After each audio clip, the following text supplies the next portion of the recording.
Hi friends, मैं ताहिर मंसूरी आपका अपने यूट्यूब चैनल ज्ञान क्लासेस में एक बार फिर से स्वागत करता हूं। आज हम अपनी सीरीज को आगे बढ़ाते हुए एमपी बोर्ड द्वारा जारी प्रश्न बैंक को हल करा रहे हैं, जिसमें कक्षा 12वीं लेखा शास्त्र की इकाई जो भाग 2 के अंतर्गत आती है, अंशों एवं ऋण पत्रों का निर्गमन, उसके शेष बचे सवालों को हल कराएंगे। तो आइए शुरू करते हैं अपने वीडियो को। तो हमने इसके पिछले वीडियो में सवाल क्रमांक 1, 2 और 3 को हल करवा चुके हैं।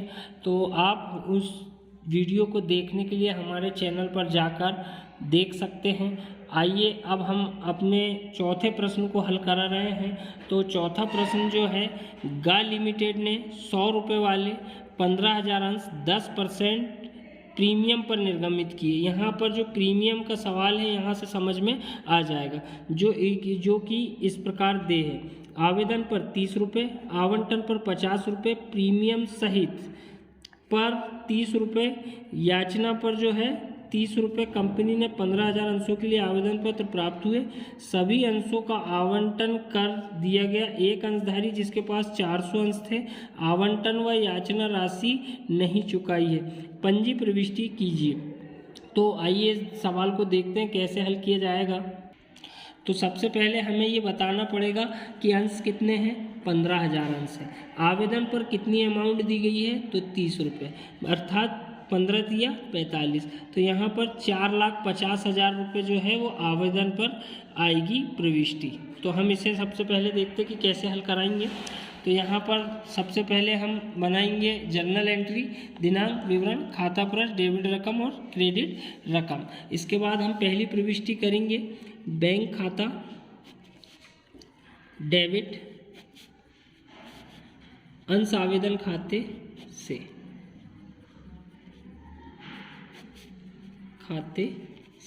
तो यहाँ पर 4,50,000 रुपये डेबिट में आएगा और अंश आवेदन पर भी 4,50,000 रुपये क्रेडिट में आएगा। यहाँ पर हम लिखेंगे आवेदन राशि प्राप्त होने पर, आवेदन राशि प्राप्त होने पर।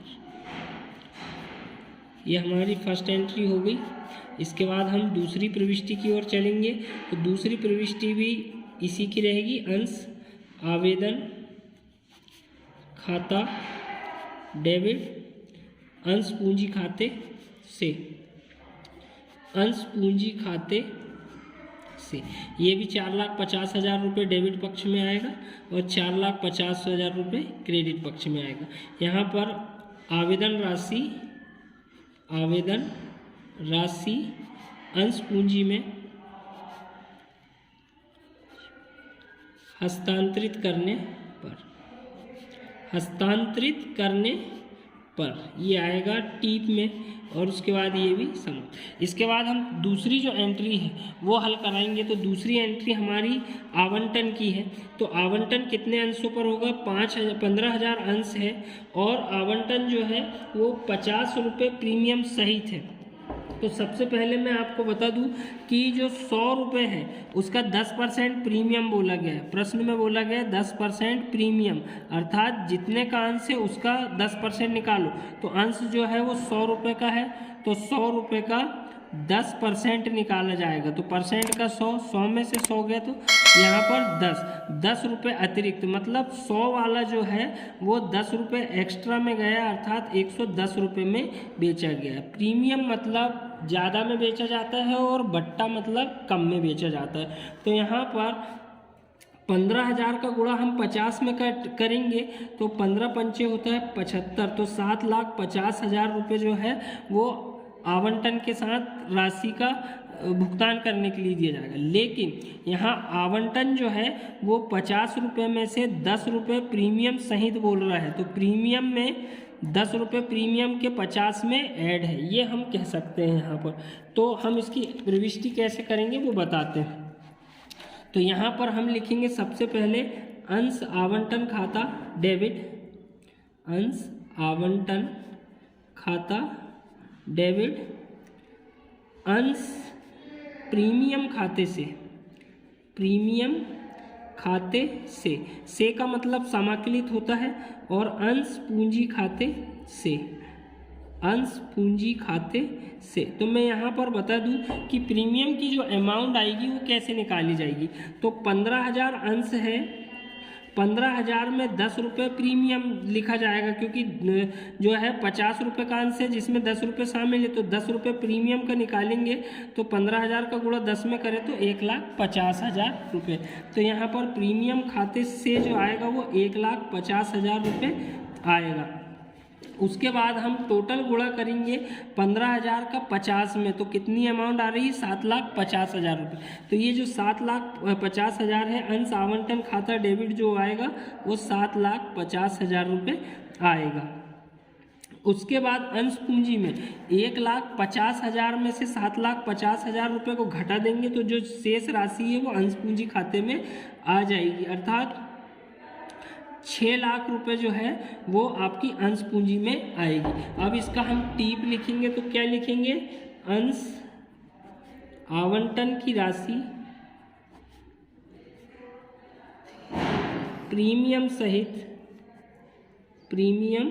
सहित देय होने पर। यहाँ पर ये सवाल की ये प्रविष्टि हो गई।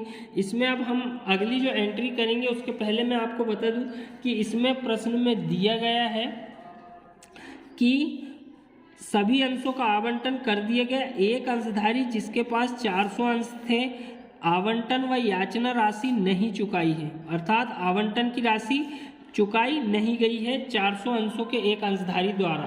तो अब इसमें से हम जो अमाउंट आई है 7,50,000 रुपये में से, उसमें से 400 अंशों पर जो राशि हुई है 400 का गुणा हम करेंगे किस पर, 50 रुपये पर। तो 5 20, तो यहाँ पर 20,000 रुपये की जो अमाउंट आई है वो राशि बैंक को प्राप्त नहीं हुई, क्योंकि 400 अंशों का एक अंशधारी ने आवंटन राशि का भुगतान नहीं किया है। तो अब हम इस पे यहाँ लिखेंगे बैंक खाता डेबिट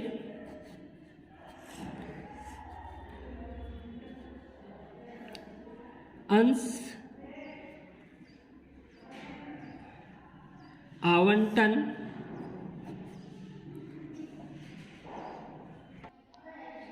आवंटन खाते से।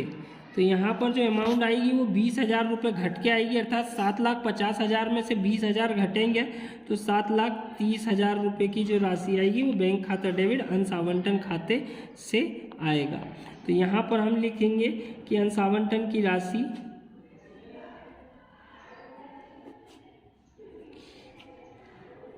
प्राप्त होने पर।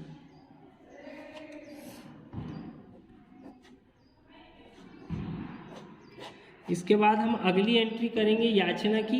याचना जो राशि दी गई है वो 30 रुपये की दी गई है। तो हम यहाँ पर क्या करेंगे, 30 रुपये का गुणा करेंगे, 15,000 अंश है, 30 रुपये के हिसाब से 15 तिया 45, 4,50,000 रुपये की जो अमाउंट आएगी वो याचना के लिए मांगी जाएगी कंपनी द्वारा। तो यहाँ पर हम सबसे पहले याचना करेंगे कि अंश अंतिम याचना खाता डेबिट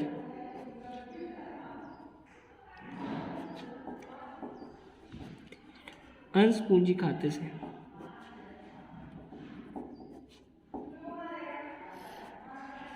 यहाँ पर डेबिट में 4,50,000 रुपये आएगा और पूंजी खाते से में 4,50,000 रुपये आएगा। तो यहाँ पर हम लिखेंगे अंतिम याचना की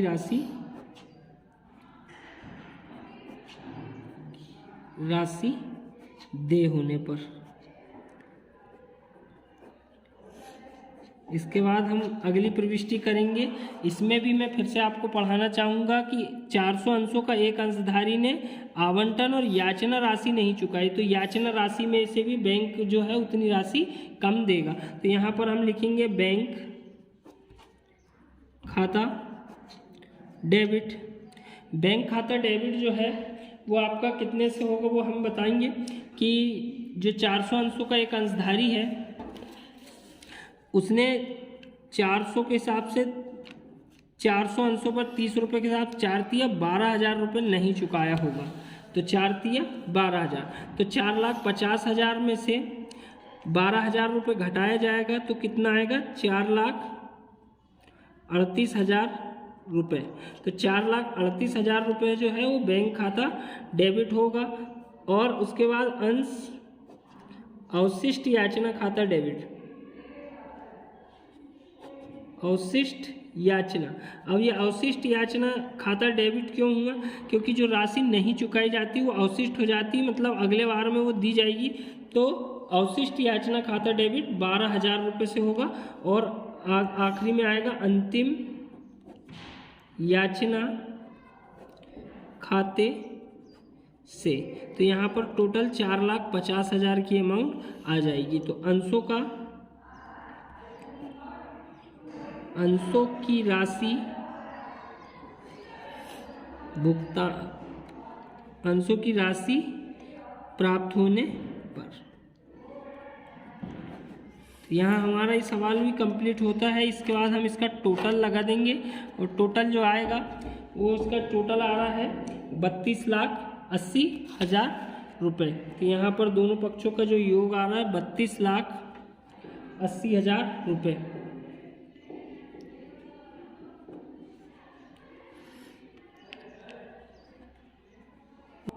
समझ में आ गया होगा।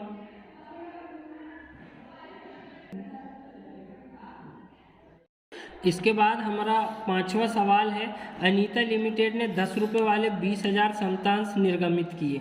आवेदन पर 2 रुपये, आवंटन पर 3 रुपये तथा याचना पर 5 रुपये दे था। एक व्यक्ति जिसके पास 1,000 अंश थे उसने याचना राशि नहीं चुकाई और उसके अंशों को जब्त कर लिया गया।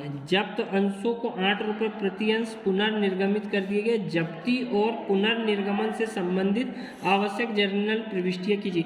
देखिए, केवल जब्त मतलब हरण की प्रविष्टि करना है और पुनर्निर्गमन की 2 एंट्री करना है, अर्थात 3 प्रविष्टियां इस सवाल पर होंगी। और बड़ा आसान सवाल है, बस ध्यान देने की ज़रूरत है स्टूडेंटों को।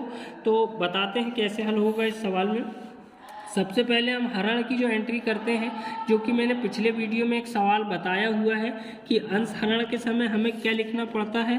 तो यहाँ पर हम लिखते हैं अंश पूंजी खाता डेबिट, अंश पूंजी खाता डेबिट। अब यहाँ पर हमें देखना है कि अंश था कितने रुपए वाला। तो यहाँ पर लिखा है अंश पहले 10 रुपये वाला था। सबसे शुरू वाली प्रविष्टि देखना है। तो अंश कितने का था? 10 रुपये वाला। और कितने अंश हरण किए गए हैं? 1,000 अंशों की राशि। एक व्यक्ति जिसके पास 1,000 अंश थे उसने याचना राशि नहीं चुकाई है, तो उसके अंशों को हरण कर लिया गया।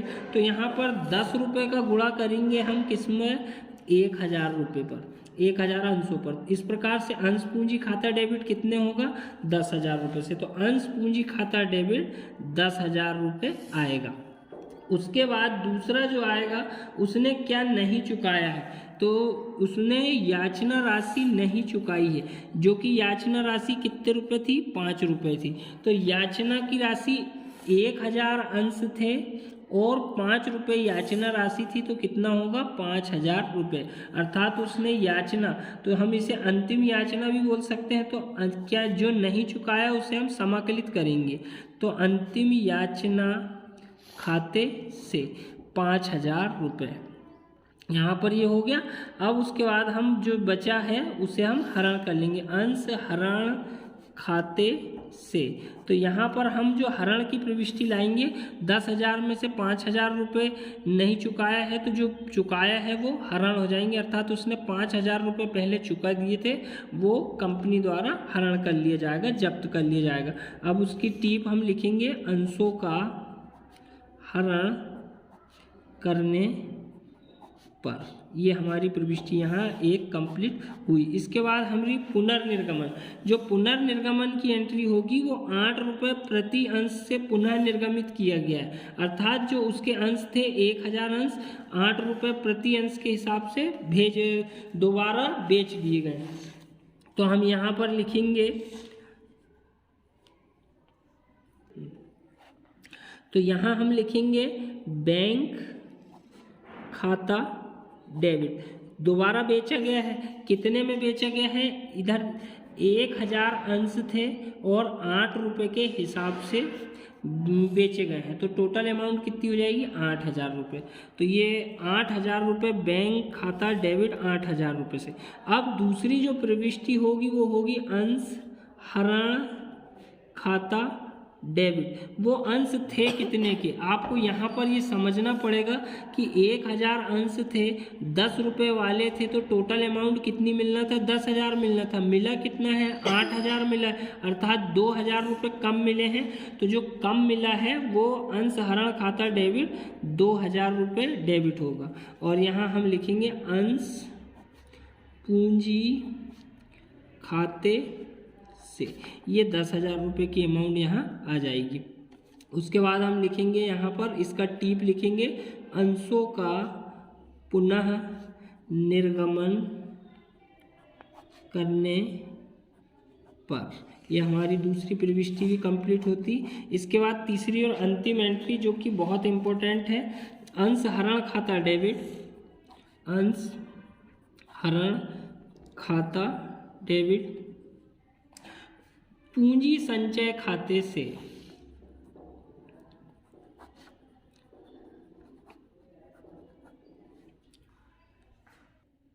तो यहाँ पर अंश हरण खाता डेबिट पूंजी संचय से।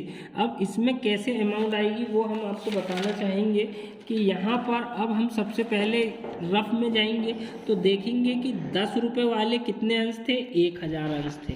टोटल अमाउंट कितनी प्राप्त होना था 10,000 रुपये प्राप्त होना था, लेकिन उसमें से 5,000 रुपये सबसे शुरू में प्राप्त हुए।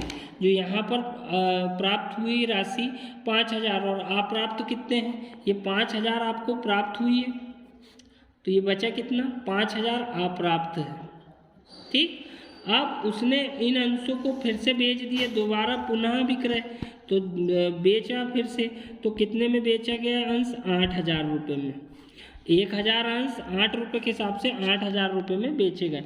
तो कितना लाभ हुआ है 3,000 रुपये ज़्यादा में बेच दिए अंश। तो यहाँ पर जो 3,000 रुपये लाभ हुआ है वही क्या है पूंजी संचय खाते में आएगा। तो यहाँ 3,000 रुपये डेबिट में और 3,000 रुपये क्रेडिट में। अंश हरण की राशि, अंश हरण की राशि पूंजी संचय में, क्या लिखेंगे टिप में, पूंजी संचय में हस्तांतरित करने पर। ये यहाँ पर ये प्रविष्टि इसकी आएगी। ये बहुत इम्पोर्टेंट सवाल है और बच्चों से मेरा निवेदन है कि इस सवाल को ज़रूर करके जाएं, क्योंकि ये सवाल आने के बहुत ज़्यादा चांसेस रहेंगे। तो अब हम इसका टोटल लगाएंगे, तो इसका जो टोटल आएगा वो 23,000 रुपये आएगा। तो दोनों पक्षों पर 23,000 रुपये योग लगा देंगे। तो उम्मीद करता हूँ आपको ये सवाल भी समझ में आया होगा। एक बार मैं और बता देता हूँ कि यहाँ पर जो पूंजी संचय में जो अमाउंट आएगी वो कैसे आएगी कि 1,000 अंश थे, टोटल 10 रुपये का मूल्य था, तो 10,000 रुपये प्राप्त होना था, लेकिन प्राप्त कितने हुए 5,000 रुपये, और 5,000 रुपये क्या है अप्राप्त है। इनने दोबारा वही अंशों को पुनर्निर्गमित कर दिए, कितने में 8,000 रुपये में। तो यहाँ पर कितने ज़्यादा लाभ प्राप्त हुआ है, ये जो लाभ रहता है वो 3,000 रुपये वो पूंजी संचय खाते में हस्तांतरित किया जाता है। अगला जो सवाल है प्रैक्टिकल क्रमांक 6, मीरा लिमिटेड ने 100 रुपये वाले 2012% ऋण पत्र। यहाँ पर अब जो सवाल आए हैं वो ऋण पत्र के हैं, ना कि अंशों के हैं, लेकिन केवल अंशों और ऋण पत्रों में अंतर इतना ही रहता है कि जहाँ हम अंश लिखते हैं वहाँ पर हमें ऋण पत्र लिखना होता है। तो यहाँ पर जो लिखा है कि 2000 जो ऋण पत्र है 12% ऋण पत्र सम मूल्य पर निर्गमित किए, सारी राशि आवेदन पर प्राप्त हो गई है, जर्नल के लेखे कीजिए। तो यहाँ पर जो 12% नाम है ये केवल नाम दिया गया है, इसका कोई परसेंटेज नहीं निकाला जाता है, जो है वो सिर्फ नाम है। तो अब हम बताते हैं इस सवाल को कैसे हल करेंगे। तो यहाँ पर लिखेंगे हम सबसे पहले बैंक खाता डेबिट, जैसा हम पिछले अंश वाले सवाल में करते थे वैसे ही हम इसमें करेंगे कि बैंक खाता डेबिट, और यहाँ पर जो नाम दिया है 12% ऋण पत्र आवेदन खाते से। तो यहाँ मैं बताना चाहूँगा कि जहाँ हम अंश खाते से लिखते थे वहाँ पर हमें ऋण पत्र लिखना पड़ रहा है और 12% नाम दिया गया है, तो 12% ऋण पत्र आवेदन खाते से। यहाँ पर कितनी अमाउंट आएगी, तो अब हम अमाउंट बता दें आपको कि 100 रुपये वाले हैं, कितने अंश हैं, 2000 अंश हैं। तो 2000 का गुणा 100 में करेंगे तो आएगा कितना, 2 लाख। तो यहाँ पर बैंक खाता डेबिट 12% ऋण पत्र आवेदन खाते से 2 लाख रुपए की अमाउंट आएगी यहाँ पर दोनों पक्षों पर। अब यहाँ पर हम लिखेंगे, जो टीप लिखते हैं, 12% ऋण पत्र आवेदन की राशि प्राप्त होने पर। यह हमारी एक प्रविष्टि हो गई। इसके बाद यहाँ पर दूसरी जो एंट्री होगी, 12% ऋण पत्र धारी खाता डेबिट, 12% ऋण पत्र खाते से। तो यहाँ पर भी 2 लाख की ही प्रविष्टि होगी। 12% ऋण पत्र की राशि अंश ऋण पत्र में हस्तांतरित करने पर।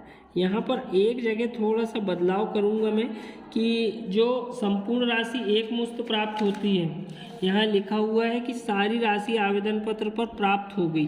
तो जब प्राप्त होती है तो यहाँ पर हम लिखेंगे बैंक खाता डेबिट, 12% ऋण पत्र आवेदन की जगह आएगा धारी, ऋण पत्र धारी खाते से।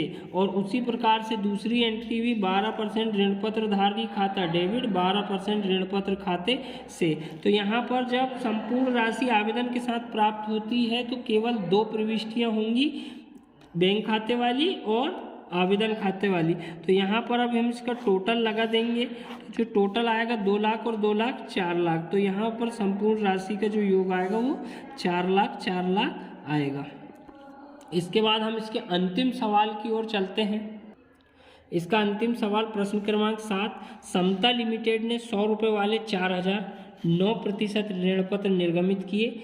आवेदन पर 10 रुपये, आवंटन पर 30 रुपये और याचना पर 60 रुपये प्रति अंश ऋण पत्र की दर से राशि मंगवाई गई। सभी राशियां यथा समय प्राप्त हो गई। कंपनी की पुस्तकों में जर्नल प्रविष्टियां कीजिए। तो मैं ये सवाल शुरू करने से पहले ये बताना चाहूँगा कि इसकी पिछले जो प्रश्न बैंक की पूरी इकाइयाँ हैं वो हम शुरू से लेकर आखिरी तक समझाते हुए यहाँ तक आए हैं। इसके बाद जो बचा भाग 2 है, अध्याय 3 के कंपनी के वित्तीय विवरण और लेखांकन अनुपात, उनको भर हमें समझाना रह गया है। तो हमने जिन्होंने उन वीडियो को नहीं देखा है वो स्टूडेंट हमारे चैनल को सब्सक्राइब कर देख सकते हैं। और हमने इसकी प्लेलिस्ट भी बना दी है, तो उन प्लेलिस्टों पर 11वीं की अकाउंट और 12वीं कॉमर्स की अकाउंट के अलग अलग प्लेलिस्ट बनी हुई हैं। तो स्टूडेंट उन प्लेलिस्ट पर जाकर हमारे उन सवालों को देख सकते हैं। तो आइए शुरू करते हैं। तो सबसे पहले मैं आपको यहाँ बताना चाहूँगा कि समता लिमिटेड ने 100 रुपये वाले 4000 9% ऋण पत्र, जिस प्रकार से पिछले सवाल में 12% ऋण पत्र नाम दिया है, इसमें भी नाम क्या है, 9% दिया और 100 रुपये वाले हैं। अब यहाँ पर लेकिन आवेदन पर 10 रुपये, आवंटन पर 30 रुपये और याचना पर 60 रुपये प्रति अंश की दर से राशि मंगवाई गई। तो यहाँ पर हम सबसे पहले क्या करेंगे, 4000 अंश है और आवेदन पर कितने रुपए है, 10 रुपये है। तो 4 दहम 40, तो 40,000 रुपये की जो अमाउंट आएगी वो काय पर आएगी, आवेदन पर आएगी। उसके बाद आवंटन पर 30 रुपये है, तो 4000 अंशों का गुणा हम किस पर करेंगे, 30 रुपये पर। तो 4 तिया होता है 12, अर्थात 1,20,000 रुपये की जो अमाउंट आएगी वो काय पर आएगी, आवंटन पर आएगी। इसके बाद तीसरा जो रहेगा वो रहेगा याचना। याचना की जो अमाउंट है वो 4000 अंश रहेंगे और 60 रुपये याचना पर है, तो 60 का गुणा करेंगे तो 4 6 24, अर्थात 2,40,000 रुपये जो राशि आएगी वो याचना पर आएगी। अब हम यहाँ पर जांचेंगे तो 6 और 60 और 30 90 और 10 100, मतलब यहाँ पर जो ऋण पत्र है वो 100 रुपये का एक है। तो इस प्रकार से हमें सवाल की पूरी प्रोसेस को पहले रफ में बना लेनी है और उसके बाद सवाल को डायरेक्ट हल कर देना है। तो आइए देखते हैं सवाल को कैसे हल किया।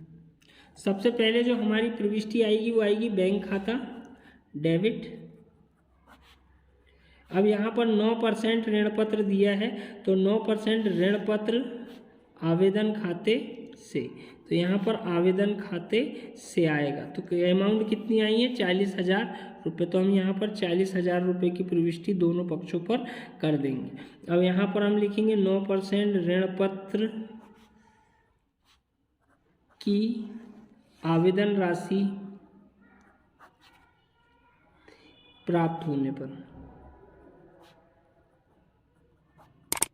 तो यहाँ पर ये हमारी प्रविष्टि कंप्लीट होगी। अब उसके बाद हमारी जो सेकंड प्रविष्टि आएगी वो आएगी 9% ऋण पत्र आवेदन खाता डेबिट, 9% ऋण पत्र खाते से। तो यहाँ पर जो है अंश की जगह पर ऋण पत्र लिखना है, बाकी पूरी एंट्रियाँ सेम चली जाएंगी जैसी अंशों की थी। तो यहाँ पर भी 40,000 की प्रविष्टि आएगी दोनों पक्षों पर। यहाँ पर हम लिखेंगे 9% ऋण पत्र आवेदन की राशि हस्तांतरित करने पर। इसके बाद हमारी सेकंड जो प्रविष्टि आएगी वो आएगी आवंटन की, तो यहाँ पर हम लिखेंगे 9% ऋण पत्र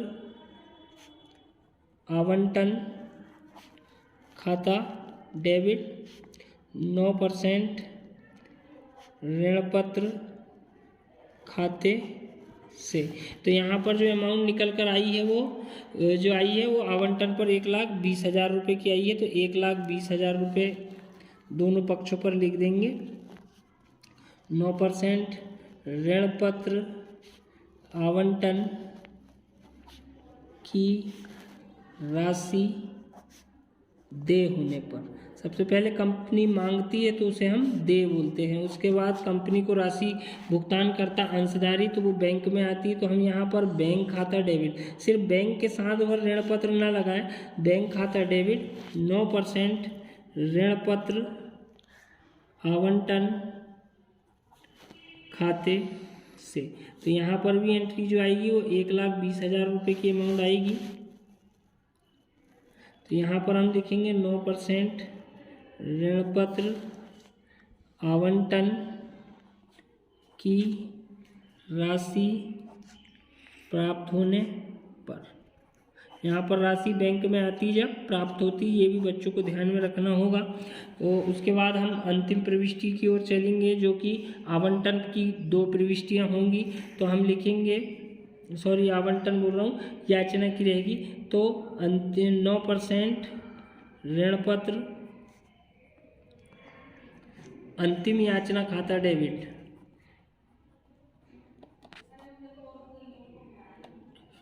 9% ऋण पत्र खाते से। तो यहाँ पर 60 रुपये का गुणा करेंगे 4,000 में, तो 4 6 24, 2,40,000 रुपये की अमाउंट आएगी दोनों पक्षों पर। यहाँ पर हम लिखेंगे 9% ऋण पत्र अंतिम याचना की राशि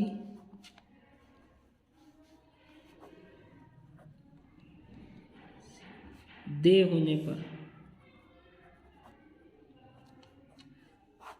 उसके बाद हम अगली जो प्रविष्टि करेंगे वो बैंक की करेंगे। तो यहाँ पर हम लिखेंगे बैंक खाता डेबिट, 9% ऋण पत्र अंतिम याचना से 2,40,000 और 2,40,000। यहाँ पर हम लिखेंगे 9% ऋण पत्र अंतिम याचना की राशि